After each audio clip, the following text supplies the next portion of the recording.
నేను ఎన్నో horror stories విన్నా, ఇంకో కొత్త స్టోరీ విందాం అనుకున్నా. నీ దగ్గర అట్లాంటి స్టోరీ ఏదైనా ఉంటే చెప్పు నాకు. ఒకటి ఉందండి, చెప్పు. అయితే ఒక ఫ్యామిలీ ఇంట్లో నిష్టి పెట్టుకొని లవ్ మ్యారేజ్ చేసుకొని వెళ్ళిపోతారన్న.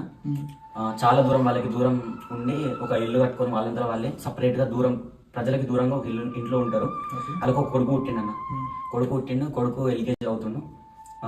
డైలీ స్కూల్కి వేస్తూ ఉంటాడు. ఆ పోరానికి అమ్మ అంటే బాగా ఇష్టం. పంపించేటప్పుడు స్కూల్కి వెళ్ళి రాగానే అమ్మ అనుకుంటే దగ్గరకు వచ్చాడు, ఇట్లా అంతా రొటీన్ కామన్.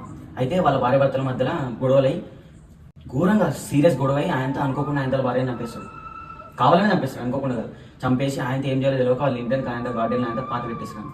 పాత పెట్టిన తర్వాత మా కొడుకు ఏం చెప్పాలని ఆలోచిస్తూ ఉంటాడు. వాళ్ళ కొడుకు వస్తాడు. ఎప్పుడైనా డోర్ తీయంగానే వాళ్ళ అమ్మ దగ్గర కొట్టేటాడు, కానీ ఆ రోజు వాళ్ళ అమ్మ దగ్గర పోడు. ఎప్పుడైనా అమ్మ అనేటోడు, అసలు వాళ్ళ అమ్మని పట్టించుకోడు ఒక 4-5 డేస్ దాకా. ఇక వీనికి డౌట్ వస్తూ ఉంటుంది కదా వాళ్ళ హస్బెండ్కి, ఏంది నా కొడుకు ఆ అమ్మని పట్టించుకుంటాడు, అయితే ఏంది నాకు బెనిఫిట్ అయిపోయిందని ఖుషి అవుతూ ఉంటాడు. కానీ ఒకరోజు డైనింగ్ హాల్లో తినేటప్పుడు ఏం చేస్తాడంటే వాళ్ళ కొడుకు ఊకి వాళ్ళ డాడీని కింద మీకు చూస్తాడన్న. ఇది ఏంటి ఇంత లేడు నా మీకు ఇట్లా గురించి చూస్తున్నాను డాడీ దొరేస్తే, నాన్న ఎందుకు అమ్మని వారం రోజుల నుండి నీ భుజాల పైన మోస్తున్నావు అని అంటాడు. అంటే వాళ్ళ అమ్మ ఆత్మయి వాళ్ళ డాడీ మీదే ఉంది.